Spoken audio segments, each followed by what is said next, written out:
Amos 3:3, it says, do two walk together unless they have agreed to do so? Do two walk together unless they have agreed to do so? The basic idea of this is that if you and I are in a partnership together, then we have to agree on going in the same direction if we're trying to get to a specific destination. And so the general idea is if let's say my wife has a vision to go this way and I have a vision to go this way, there's no way that we're walking together because we're not agreed in going in the same direction. And so a husband and a wife are a team. They have to know that they're going in the same direction.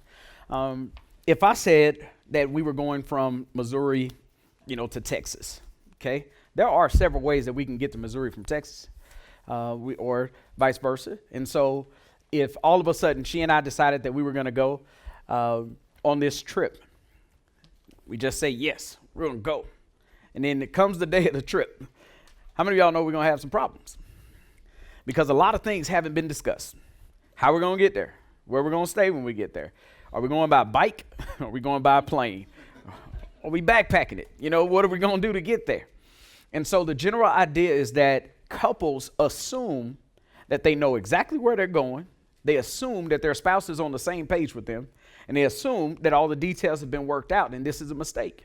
For every area of your life, a husband and a wife have to be on the same page. They have to have a plan of where they're building together. And we can't assume that the other person is thinking the same way that we think. We discussed it in the last session. There's no such thing as common sense. It just doesn't exist. We see differently on how we can get to the same place. And so when we start talking about fights over money, parenting strategies, religious or cultural differences, and even when we start talking about sexual fulfillment, there are different things that are necessary for both spouses to be satisfied within a relationship, okay?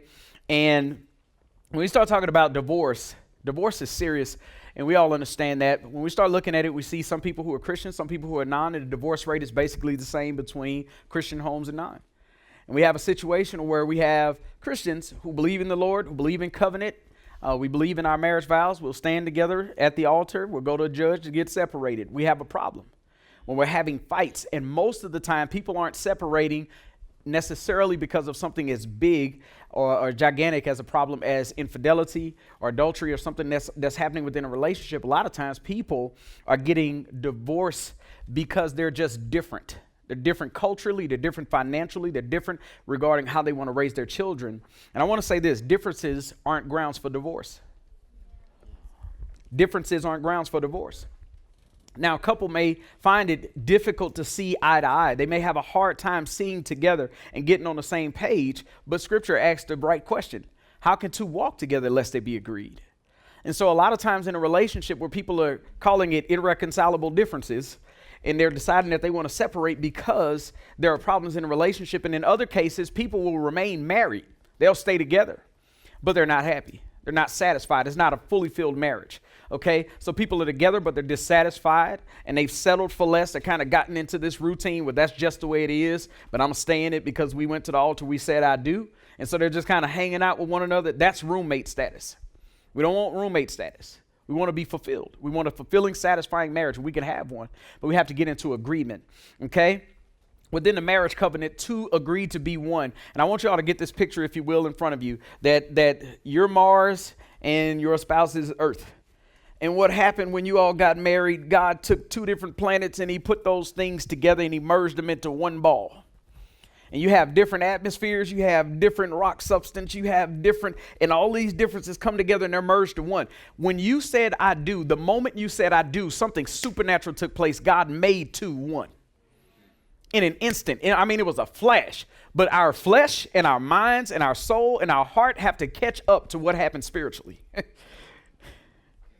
God took two, made them one, instantly done. You all are recognized in God's eyes as one. He doesn't need to see your rings. He doesn't need the marriage certificate. God doesn't need any of those things. You all are one in God's sight. He sees you all as one unit. So you're in a different room. You're in another state. God sees you two together as one.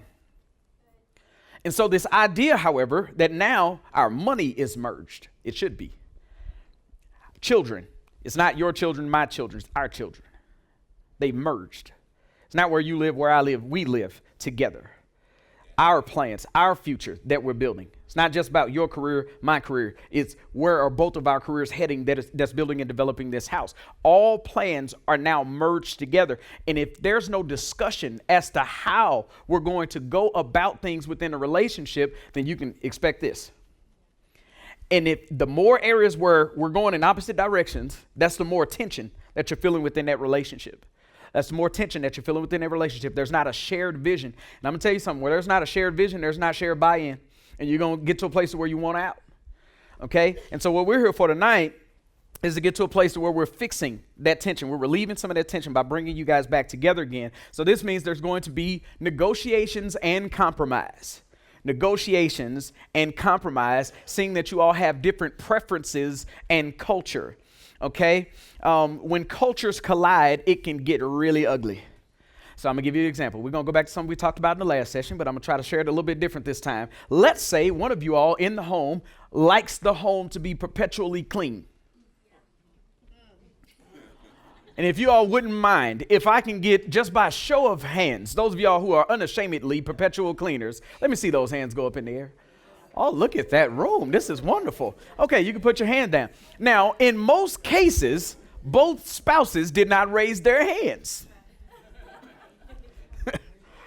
Y'all see we got this going right here, okay? So you got one spouse perpetually clean, the other one doesn't really care.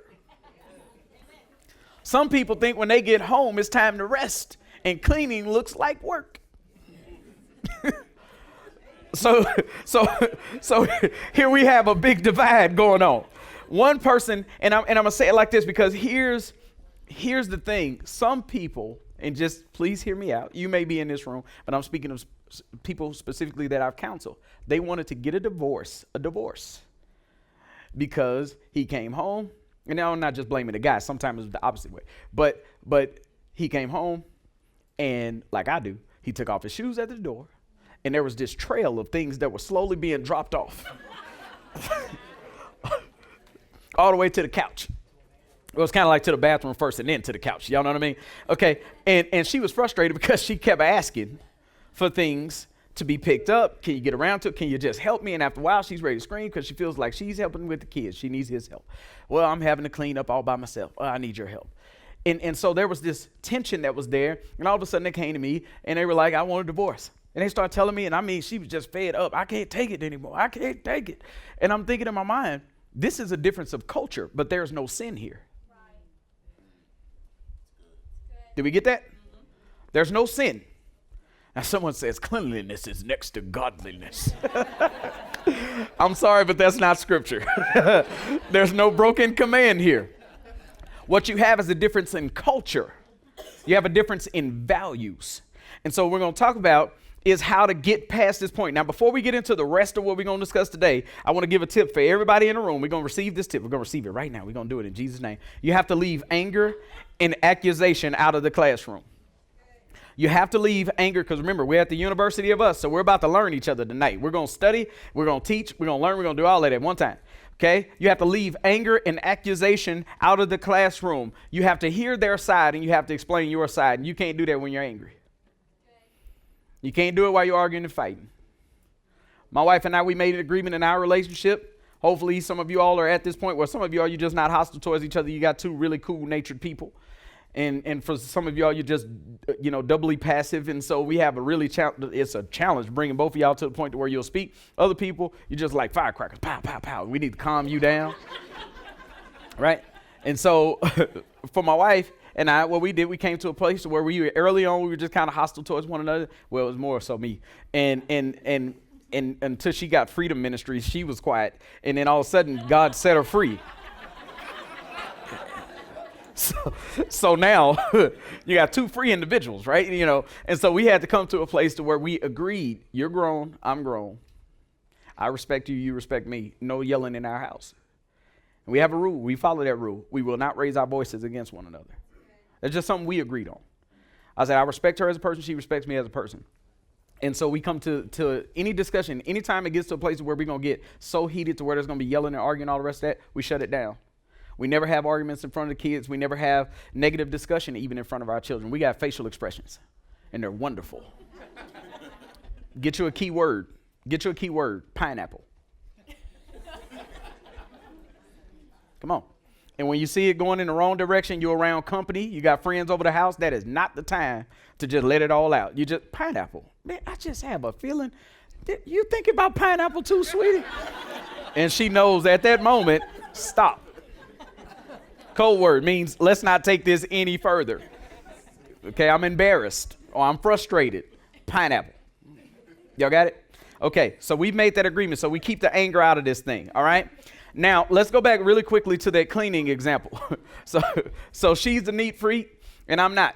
So what we had to do in our home, she had to come to a place to where she understood culturally. For me, it's not a sin to go 2 or 3 days without tidying up everything in the house. That's a personal preference. She's still over here talking. Y'all hear that? If I gave her a microphone, y'all would have felt something down in her soul. That was just like, what? And I'm thinking in my mind, it's okay. Thank you. Come on. Got some support in here. Okay. So what we had to do for our home, I don't know what you're going to do in yours, but what we had to do for our home, we had to get to a place where we did 2 things. Now watch this. One of them, we made an agreement that we have to have some off days because she was stressed and she was stressing everybody out. Because she needed to clean, none of us could sit down and watch TV, and we were frustrated as a family. So we got together and we made an agreement. Hey, these days are off days. We ain't cleaning nothing. Don't even bother us about it. Just walk straight over stuff. Just don't even worry about it. Now, culturally, since you have a desperate need to clean up everything, here's what we're going to do. This is what we're going to do. We're going to schedule what the kids will clean, so I trained them really well. Come on, guys. That was genius. I trained them. And then they have a set schedule for what they have to clean and checklist and all that and reward system. And then I have my stuff that I'm supposed to clean. Amen. And then we're happy now. Okay. All right. So here's my point. We came up with a system to where it worked for both of us to where I understood for her that's a need. That's a need. And on my end, what I started to do, and I don't do it every time. Sometimes I get it wrong. That's why we need grace. And so what we did, I come home and what I tried to make it a point was at least get to the closet. And now when I get to the closet, then drop everything on the floor. And we split it. She has her side, I have mine. I drop everything on my side that I want to. Every now and then, I'll actually hang it up. Come on. I've gotten better. And so I'll just kind of hang it up. And I feel a little better about myself when I do. But there are moments where I just come in and I'm tired. Boom. Everything hits the floor. Okay, she has her side. But at least it's not all throughout the house. See? Negotiation. Compromise. I liked it. Come on. Everybody got it. Now, this is where it gets a little deep. We're going to get back serious, okay? Since your spouse doesn't see everything like you, it doesn't mean you have to separate. You just need to negotiate. You need to negotiate. There are areas where there needs to be negotiation between husband and wife. We basically met each other halfway. We met each other halfway in this particular area. And I'm going to say in another area, because I wasn't willing to clean as frequently as she wanted, we got someone who does house cleaning, and they come in and they help us out. They clean up the house like spick and span to start off the week. And then we're just maintaining the cleanliness of the home. It's a genius idea. Somebody gonna borrow that tonight.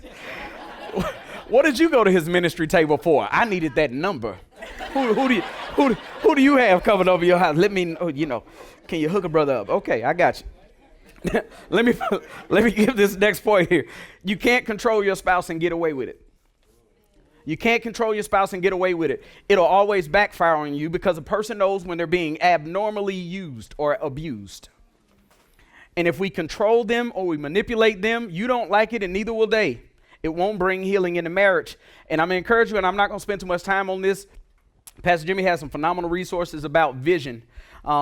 A Mountaintop Marriage is a wonderful resource that's out there, and I encourage everybody to get it so that you can do a vision retreat and you can get a vision for your marriage and for your home. My wife and I, we actually utilized that resource, and it blessed us. We did it a couple of years back, and it's a phenomenal resource, so I encourage everybody to get that. And when I'm going to challenge everybody in this room, take your frustrations to God in prayer. Remember, you have God with you, and he can help you along the way, okay?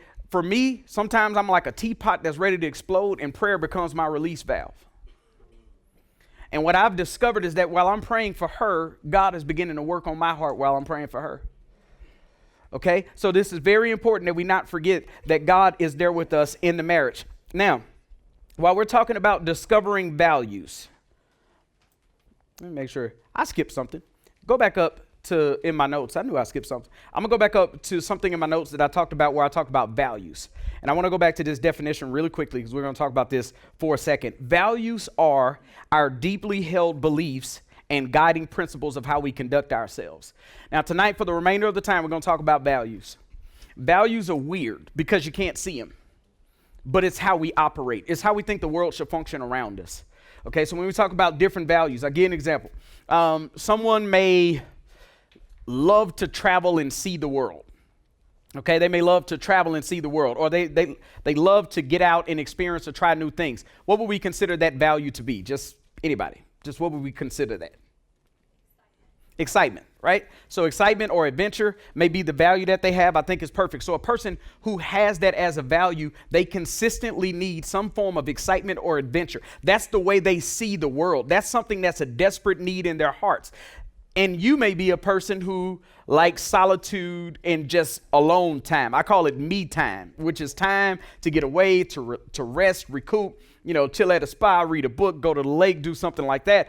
And here you have two conflicting things. You have one person who wants to get out and about, and you have one person who's more calm, relaxed, likes to stay at home. Eventually, these worlds have to merge together, and there has to be some compromise. Truth of the matter is, however, that's a need. It's a need. It's a preferred way of being. It's something that's a need, and that need has to be met, and your spouse is going to need your support in meeting that need. You all are going to have to plan for it. You're going to have to spend money on it. You're going to have to carve out your schedules around it so that everyone's need is met and there can be satisfaction within a relationship. So for the remainder of the time, we're talking about values. Again, deeply held beliefs and guiding principles of how we conduct ourselves, okay? And so as we talk about our values, we have to discover one another's values, and that's the whole purpose of the University of Us, is getting to a place to where I began to learn, what do you value? How do you see the world? What is it that you desire in life? What are some things that you desire in the home? I want to learn what my wife values, and from there we're going to build a plan together, okay? Now I'm going to say this, there's a difference between complaining about what you want and negotiating. And there's a big difference between withdrawing from your mate when they fail to meet your needs and communicating effectively what you desire. So I want to talk about two forms of communication. This is really simple. It's not exhaustive, but I'm going to say it like this. Ineffective communication, and this is a fill in the blank moment. Ineffective communication would be yelling, throwing tantrums to get what you want, or stonewalling your spouse in order to get results. All of those things are forms of manipulation. They'll always turn out negatively. All right? Effective communication would be two level-headed people meeting together in love to discuss their needs and plan a way to get those needs met. And it really is that simple. And we talked about this before. The assumption that a person gets what you want or needs is false. Really quickly, if I went to a restaurant, now one of my favorite places, my wife and I, we usually go to Cracker Barrel for breakfast. Any Cracker Barrel fans? Oh my goodness, let me tell you. If you haven't done Cracker Barrel for breakfast, it is a wonderful experience. All right, I'm not going to get too deep into it because that's a lot of marketing for them. But let me tell you something. It's a wonderful experience. And so we'll go to Cracker Barrel. That's our spot, okay? Now, when we go to Cracker Barrel, they know us now, okay? They see us, and they just, hey, where are the kids? They're not here. They're like, wonderful, come on in. And so they sit us down. Oh, you want this person? Yeah, send us back over there to her. We always go to the same person. Lady who always serves us, she comes on over. She says, hey, y'all, how you doing this morning? Today's my birthday. It's your birthday. Happy birthday. Wonderful. Yeah, my son got me so and so. Okay, I know what you want. You want coffee with 2 creamers? Okay, I got that. And you want water with lemon in it? Yeah, that's what I want. Okay. And y'all want to split this? Yeah, absolutely. And she knows exactly what we want. And so now we've come there so often, ask for the same things that are on the menu so often that now she knows exactly how we like our eggs, exactly what type of turkey sausage I like. She knows exactly how she likes her coffee. She knows how to meet our need because we frequently had communication over the same subject over and over and over again. And let me tell you this, because she gets it right, I always tip her well. Hey, come on, y'all. Hey. And even sometimes when they get it wrong in the kitchen, I still tip her well. You want to know why? Because we got a relationship going. Y'all understand what I'm saying? Now, let me ask you this. What if there was no menu at the restaurant? What if the waitress didn't know what to serve? And what if we didn't even know what we could order? We walk in the room, and then we're seated at some chair, She doesn't even know that she's supposed to serve us in a certain way. And then so she doesn't come over to even serve us in that area. We're sitting there for 5-10 minutes. How many of y'all frustrated already? And then all of a sudden we're getting to a place to where because we want attention. So now when they come over, we're already disgruntled. We're going to speak to them in a way that's a little bit, we were here for 15 minutes. It's about time you got over here. Now let's get to the order, please. And then all of a sudden there's a different tone. We're frustrated. Now, we don't even have a menu to where we can directly communicate to one another on because we never put one together.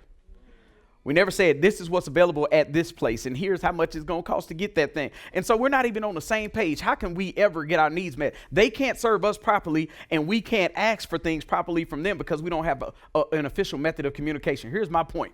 If you're expecting to be served by your spouse, at least let them know what you want. And ask for it from them at the right time with the right attitude and make sure that you got some form of tips that you're giving your spouse.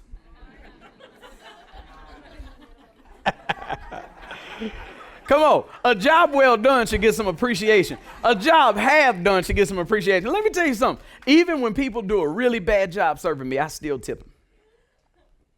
It's just good policy.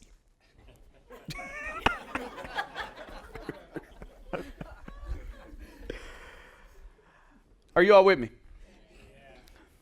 Now, let me show you all something. We're going to pop up this graphic right here. This is something that my team and we created, and some of my team members are here, and I'm really excited to be able to have some of the Crossroads staff here. We have Tiffany Morgan, who's my admin assistant. We also have Jeffrey Mullins, who's also our graphic designer, and we put together this resource. It's available for you all out there, and basically the whole purpose of this, we call it our floor plan. The idea of it is to study one another's values, to get us to a place to where in different areas of the home, we can begin to rate from highest to lowest what it is that we feel is important to us. Let's start with the bedroom, shall we? All right. I'm going to walk over here for just a second, and we're going to look at the bedroom, and so you all can look on that side. This is exactly, okay? So in the bedroom, we have, let's say, for instance, a value of affection. Now, under affection, we gave a brief synopsis, so I'm going to read off what the synopsis is. Cuddling, holding hands, hugs, kisses, non-sexual touch. Now, some people really value that. I'm not one of those people. Now, some people gonna think I'm really mean. I'm a nice guy, trust me. Like I buy my wife all kind of things. I like buying stuff. I love doing that. But all this cuddling and mushy, I get hot. It's Texas, y'all. It's hot in Texas. Okay, and so then you have romance. Romance as a value, we're just saying, cards, letters, special gifts, surprises, thoughtful gestures, things of that nature. And we have some romantics in this room, and I got some people that's smiling really hard right now because they're like, that's a real value, right? So we got some, that's a value, and some guys are like, what is that? What is that? Okay, then we have another one, sex. Well, yeah, and when the way we defined it, come on, it's all grown folks in this room, right? Okay, it's a wonderful thing, isn't it? All right, let's try it again. It's a wonderful thing, right? Okay, all right, there we go. God made sex, so it's got to be good. All right? Now, we put for the definition of sex, we have passionate sex on a regular basis. Well, that's pretty simple, right? Define regular? You're going to have to take that up with your waitress.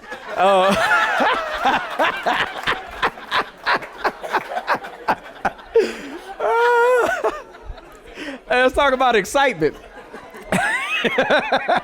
Now, we put for excitement, sexual experimentation, don't be scared, y'all, and an openness to try new things.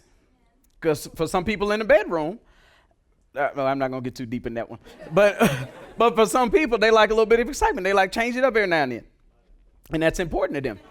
Now, I didn't hear that comment. I wish I did. It sounded like that was a good one. Oh, pineapple. Oh.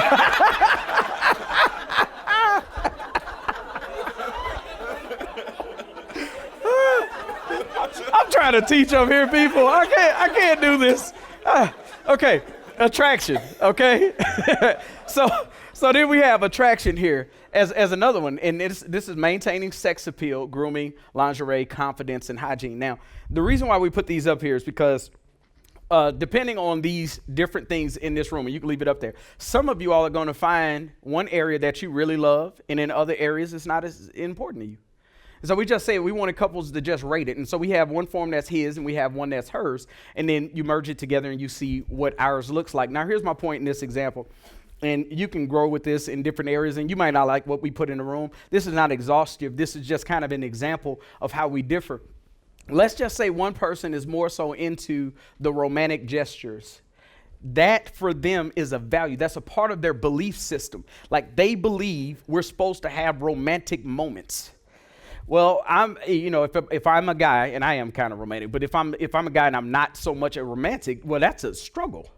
How am I supposed to be romantic? How do I get into that thing? And I've had ladies say this, and I'm not blaming all ladies because some guys do this too, so just hear me out. It's vice versa. But I've had some ladies who say, well, he's just supposed to know, like how to be romantic. And I'm thinking in my mind, well, what may be romantic in a movie may not be romantic to you.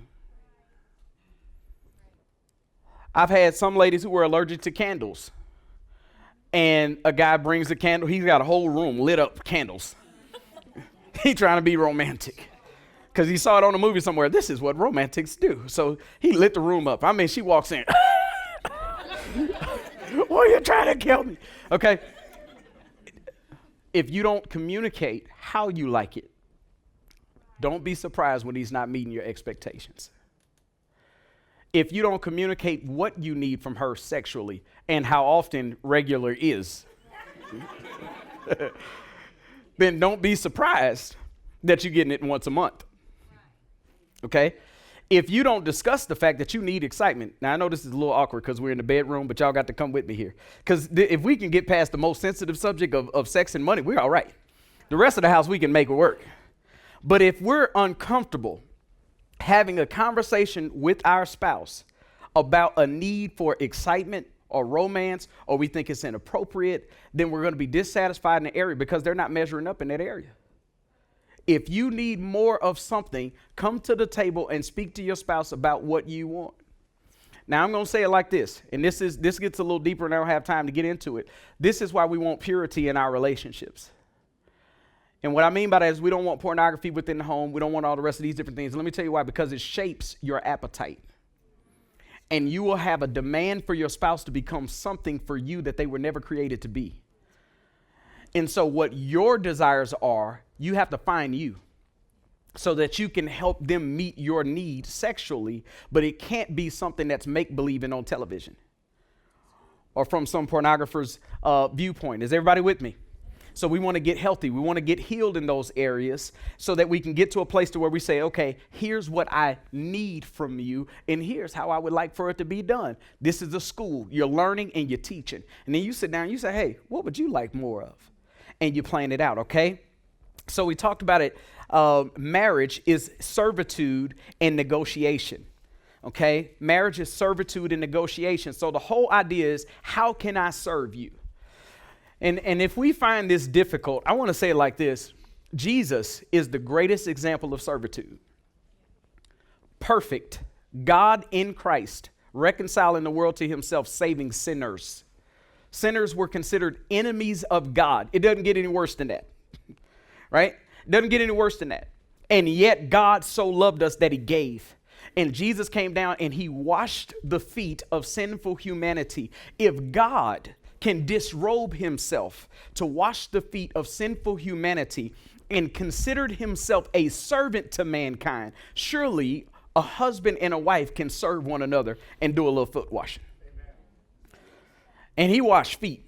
And they walked on the dusty streets back in the day with sandals. So you talking about dirt in the cracks and crevices. You talking about some toenail. I mean, Jesus got up in that bad boy like a manicurist. And here you have God of all creation who spoke life into, he created the world. And here you have the creator of all mankind washing their bunions. What a picture. And if Jesus can do that for imperfect people, surely imperfect people ought to get a clue as to how to do that for one another, because we know we need it, even though we don't deserve it. All right. Proverbs 29:18, and I'm reading the Message translation. It says, if people can't see what God is doing, they stumble all over themselves. But when they attend to what he reveals, they are most blessed. And the basic idea is, if you're a relationship, if you're stumbling all over yourselves in different areas, you're clashing financially. One of y'all may be a big spender, another one's a big saver. You know, you all may have differences of opinion on how to invest or retire or so on and so forth. There's some clashes in culture that's going on right there. You all need a vision, and you have to get on the same page in order for you all to work together in agreement. He says when there's no agreement, there's no vision, you're going to stumble all over one another. All right? The other encouragement that I'm going to give you on this point is you need to follow through on what you're planning. If you're tired of seeing the same results of frustration and failure, then I encourage everyone in this room, write a vision for your marriage. And I know it sounds really awkward, but none of us in this room would want to start or begin a corporation or be a part of an organization that doesn't have a sense of vision or culture or a sense of identity as to what it's supposed to be about, what's the nature of it, what is it there for. All of us want to be a part of something that has purpose and meaning, and I believe that each marriage has purpose and meaning. And in order for you all to get to a place to where you all can see life together and do life together, you have to have a shared vision. And there has to be buy-in on both parts. And this is the point where there needs to be negotiation. You all have to work together as a team, right? For some of you all who saw the awful game that came on yesterday, basketball I'm speaking of, and you saw the Miami Heat demolish Indiana, what we're seeing right now is breaking my heart every second of it. I mean, I'm just frustrated. Y'all pray for me, please. Oh, let me tell you. Some of you all are Heat fans. I pray for you. But for me, one of the things, I'm looking at the team, and here you have all this talent. I mean, they had one of the best records in the NBA. Phenomenal team. Larry Bird, I mean, he's managing the thing. It doesn't get any better than that. Hall of Famer. He brings in this wonderful team, but they look awful. At times, they look like a high school basketball team going against professionals. They're frustrated. They're stressed out. All this talent, and it looks awful. And one of the reasons why, they don't have shared culture. They don't have buy-in. There's no visionary leadership. They don't have a clue as to what to do when they get out on the floor. But then you look at the Miami Heat, and you got veterans, Hall of Famers, on the way down in their careers, but they're playing better than all the rest of the young guys that's on Indiana's team. And what you have is a sense of maturity, a sense of culture. They get out on the floor, and they know exactly what they need to do. Man, what would happen if you had a husband and a wife that got together, and when it came to everything from the chores in the house to how we raise the children to what goes on in the bedroom to how we vacation or recreation, if they were on the same page, you would have a team of people that are fighting together instead of against one another. All right? So what I like to say it is like this, as we come to a close with this teaching: 2 eyes widen the scope of vision. 2 eyes widen the scope of vision. Now, I'm going to do something, and everybody tell me, if you just look up here for a moment, I'm going to close my eyes. Now, my eyes are closed. Do you all think that I can see really well right now? Come on. No. Okay, so I'm going to open one eye. You all think I can see pretty good right now? It's better. It's better, and it's a little bit. Of course, when I open up 2 eyes, is it better? Okay, let me put it like this. You might be the left eye, your spouse is the right eye, or it could be the other way around. When both of you all are contributing to the conversation, you have shared vision. And you have a greater peripheral vision. You can see more together than you can individually. And so when you have 2 people who are contributing to the conversation, it widens the scope of what that home can accomplish. Does that make sense? So when it comes to budgeting, for instance, my wife is better than I am at tracking everything. She's better than I am at just the numbers crunching and everything else like that. And so she has it on her iPad. You know, she'll just kind of put together a little spreadsheet. I don't mess with that little spreadsheet. It's wonderful that she has it on her little doodly. I like a piece of paper and a pencil. Right? But before we complete, after she's done all her numbers and her part that she likes, we come together. And what I say is, hey, here's what I know is going to happen this month. The AC is going to go up. The electric bill is going to be a little higher than that. So we need to bump that up. It's going to take money from somewhere else. We're going to have to drop it from somewhere. We can cut back on the clothing for this month. But I'm going to contribute to the conversation. And we come back together, and she and I are now both contributing. She's working in her strengths. I'm working in mine. And together we do the money. I didn't get a lot of amens on that one. It's kind of like somebody like, well, I just let her handle it and I stay out of it. I let him do it and I just stay out of it. Eventually, you're going to clash. Yeah. Something's going to happen and you won't like it. There's going to be some neglect somewhere. And you didn't contribute to the conversation because, oh, they had it. That's a dangerous place to be in. Shared vision. Both people contributed to the conversation. Now, if one of you all is the nerd, and I'm not going to get too far into the financial thing, one of y'all is the nerd, let them be the nerd in their corner. I don't want to be sitting there while you're doing your spreadsheet. Knock yourself out. I'm going to be watching television. Then afterwards, when we get together, we can make that thing happen. My point is, both people need to be contributing to the conversation.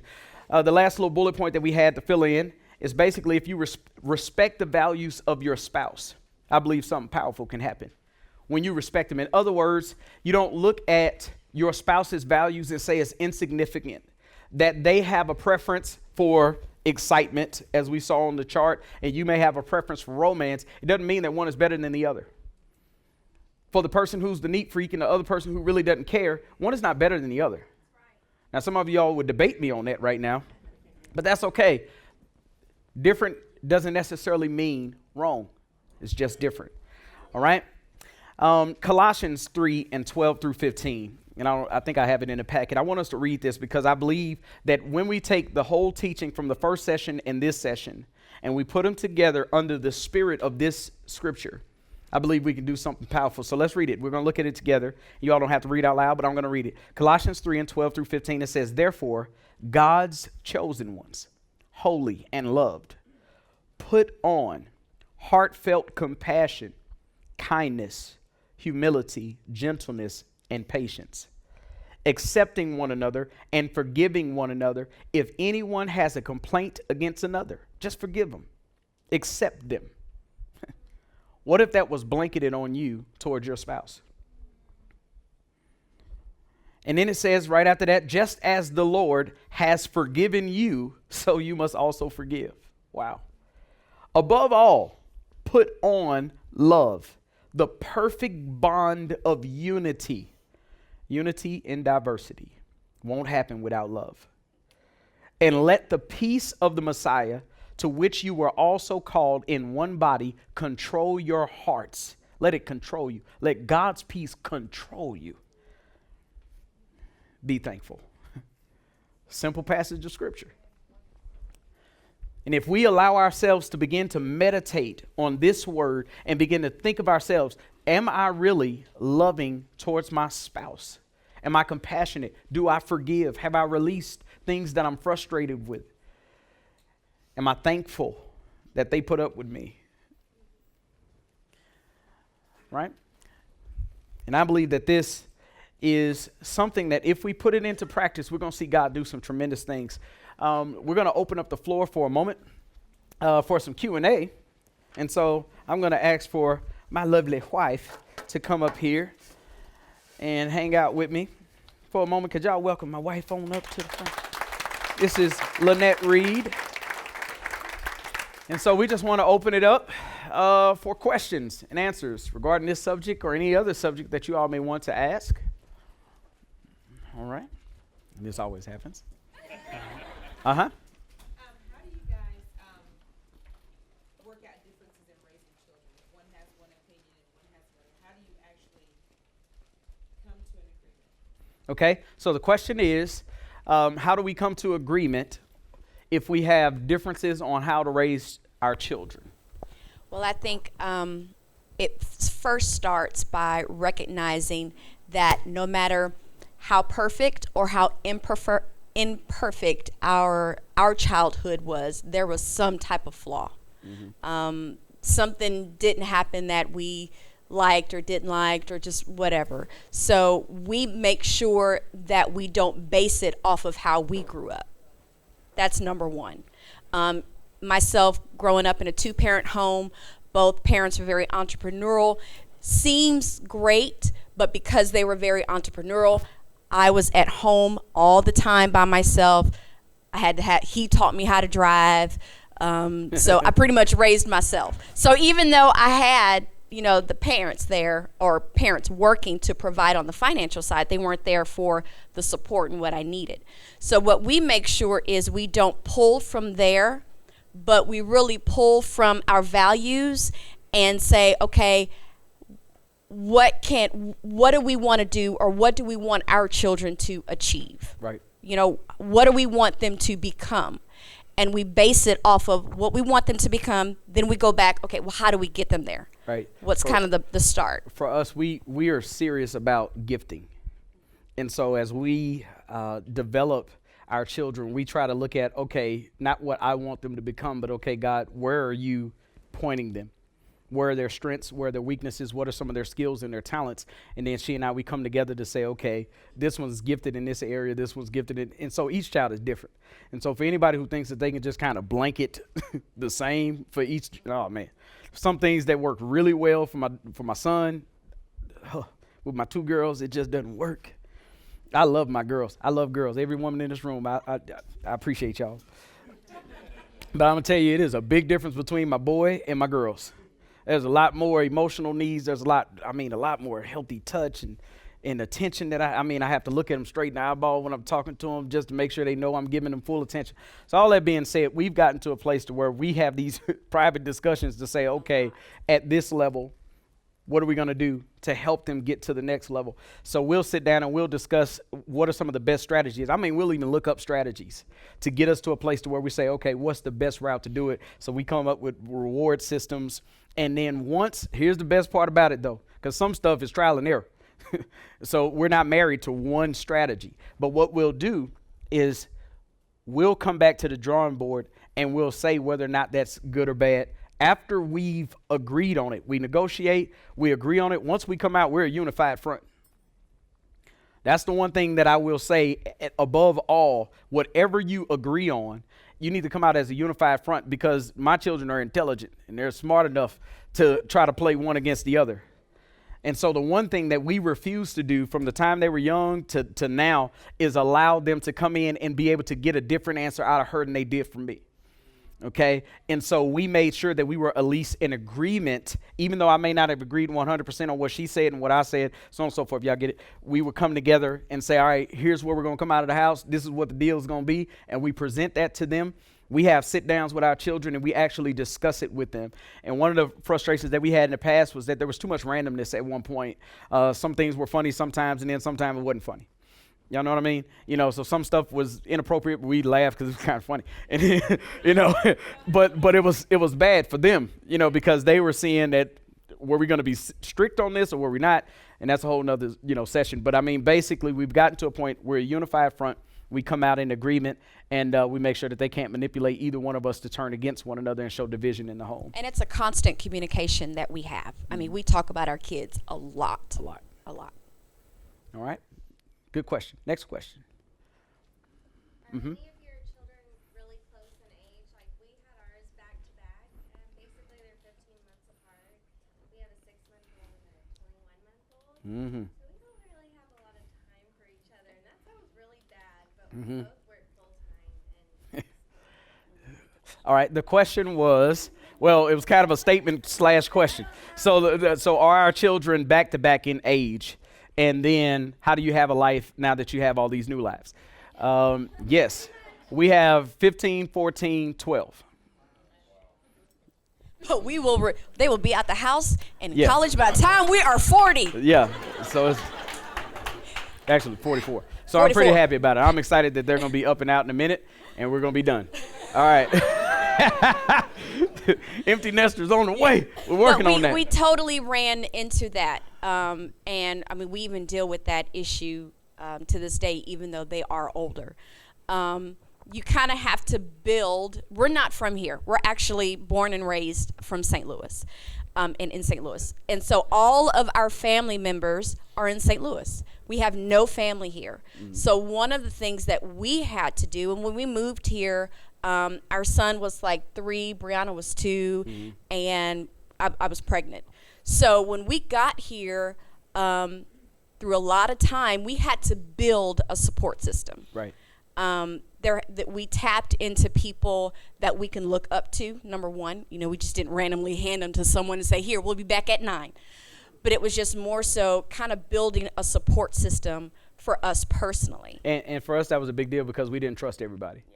And so we were so picky over our children. I mean, we just wouldn't let them go over anybody and everybody's house. And so that was really our challenge, was finding someone that we felt would be responsible, trustworthy. And so we found us some great grandmothers and grandfathers that knew what they were doing, and then we were okay. And sadly, I will say this, we got married, and I think we hadn't taken a vacation for 5 years since our honeymoon. We haven't even been on a honeymoon. Oh my goodness. Let me tell you, you pray. I'm not kidding. Pray about it, that God will lead you to the right people, to care for your children.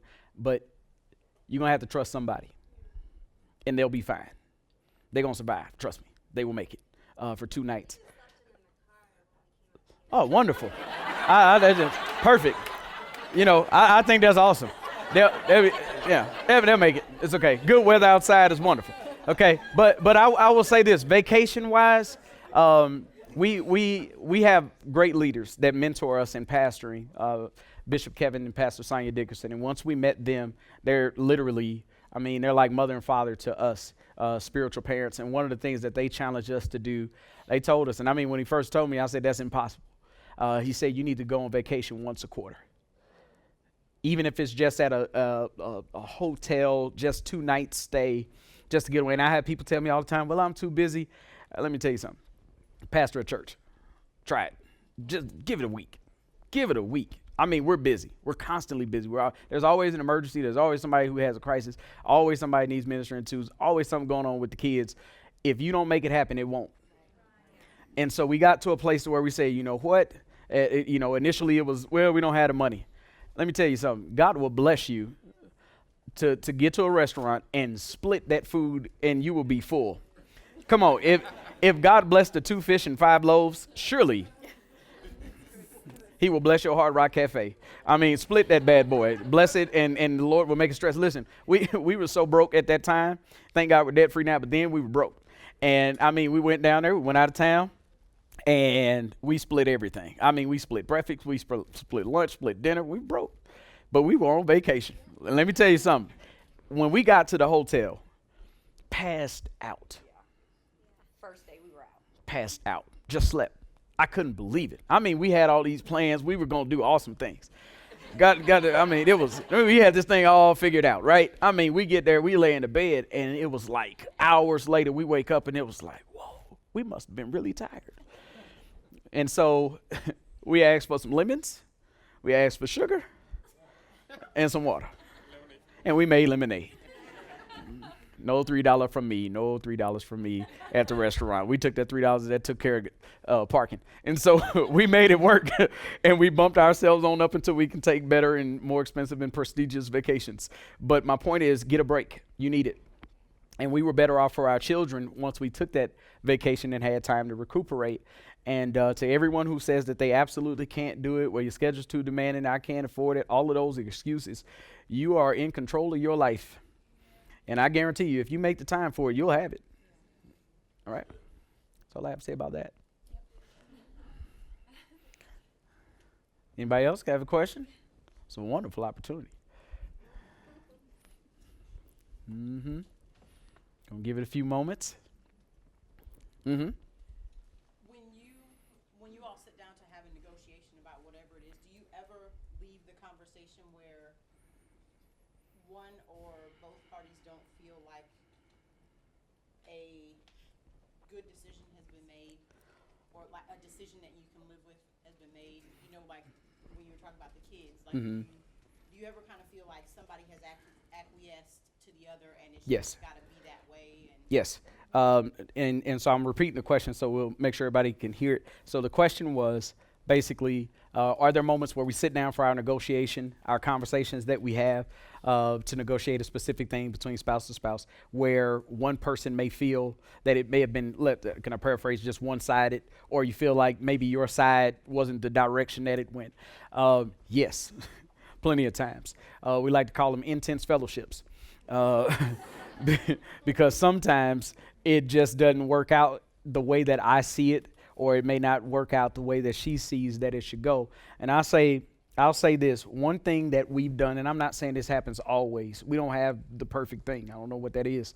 But I will say that sometimes we'll get to a place to where we'll agree to disagree until we've prayed about it and we come back together again. And I'm going to say this, a little bit of wisdom was given to me by a pastor one time. He said, Sean, is it going to be detrimental to your home within the next 3 years? And when he asked me that question, I said, what do you mean?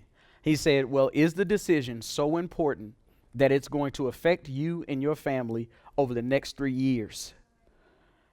And I said, well, no. He said, then can you compromise and let it go? And I kind of said, y'all get what I'm saying? No. Yes. No, not really. But there, and I think his point was, and I'm not saying that you have to use that as a blanket for everything, but the point was, I was ready to fight over things that weren't even worth it.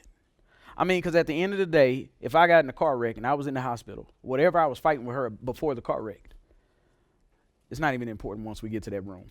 She's going to be sitting there right by my side more than anybody else will be. She's going to be holding my hand. She's going to be praying for me. She's going to have my back bigger and better than anything that we were ever trying to decide. You know, where we were going on vacation, what was going to happen with the money, you know, whatever the case. But those things all of a sudden become minuscule when we think about it long term and when we think about the big picture. And so sometimes I think we forget that. And we put our feelings on the table when we should be coming to bring information and just compromise to the table. And so I'm saying, first and foremost, if it's a major decision, a large plane shouldn't take off on a short runway anyway. The bigger the plane, the longer the runway. Some things take time to decide, and that means that you may have to have a discussion here, go on a vacation, take a retreat, talk about it a little bit longer, discuss it over time until you all both have a peace about it. But the one thing that we are determined to say that if we don't have a peace about it, then we don't do it. That's us. And I'm not saying that has to be something that you do, but I'm going to tell you something. It has worked out wonderfully for us.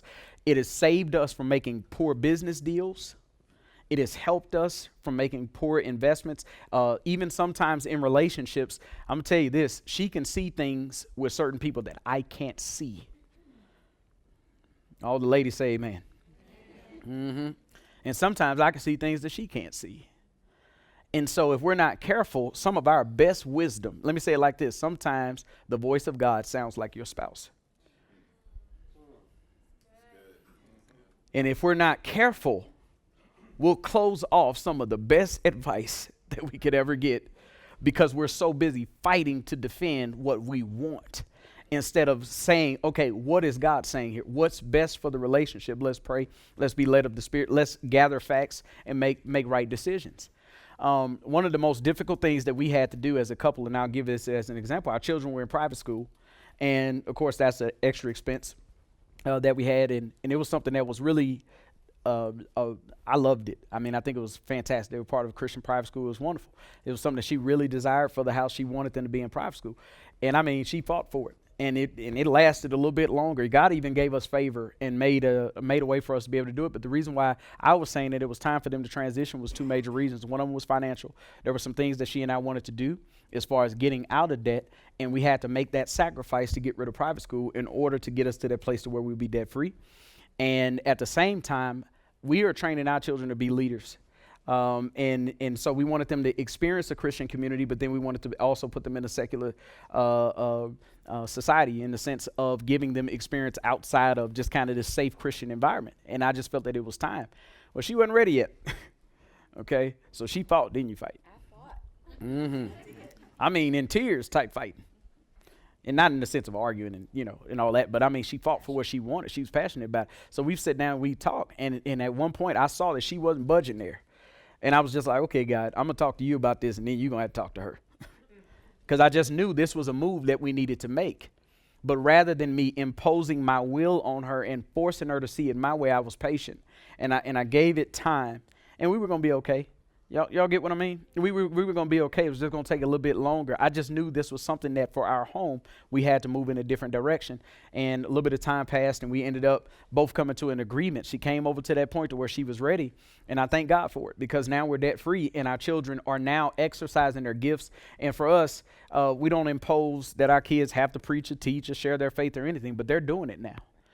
And they're in an atmosphere where now they're sharing their faith with other people. They're being leaders and examples. People come to them for advice. And it's a powerful thing. They wouldn't have had that same kind of experience if they stayed where they were. So it's a win-win for both of us because I didn't destroy her in the process of getting what I wanted. If I do that, then my getting my way at the expense of destroying my wife, that's a dangerous thing because I'll lose her. And I will have won the battle but lost the war, right? And we don't want that. Okay? And so I believe at this time, I'm going to turn it over. We have one more question. Yes. For the floor plan, the house, Mm-hmm. how do we get a copy of that so we can share that with each other? Wonderful. We have a copy of our floor plan in the front at our ministry table, and you all can grab a hold of those. We have it as a resource, and it's a really simple concept. We have basically it's a really small package, but basically it has a cover sheet, has some instructions on how to work it. But the general idea is he fills out his house, organizes it in order of priority per room. She fills out her sheet separately and separate from her husband because we don't want any outside influence. And they bring those two sheets together and we combine on one form what numbers they put for those different values in the different rooms. And from there, you all begin to just kind of negotiate and just talk. And it's really a tool to get the conversation started, to identify some of the differences that we have. And again, remember, different should not necessarily be demonized. It shouldn't mean that person is wrong just because they have a different preference. And so the basic idea of that is to help us, just a tool to get conversations started. And along with that, we have a book that we call the Dream Book. And the idea of the Dream Book is really simple. It's really simple. But the idea is to take our main goals, our main visions, and break them down into action steps and to put those action steps to some deadlines. And I think that that'll be very effective. It's helped me. It's helped my family get to a place where we actually began to put on paper things that we have been dreaming about. Because until you put it on paper, the thing is kind of not real. And so the Dream Book is just designed to help us take our thoughts, put dreams or goals. One of them is to be the husband of her dreams. And for me, one of my other ones is to be the father of their years. And so it's just, this is something where I've put some actual action steps in place to help me meet the needs that she has, because without them, I won't do it. All right? And so thank you for asking that. All right? Appreciate you all having us.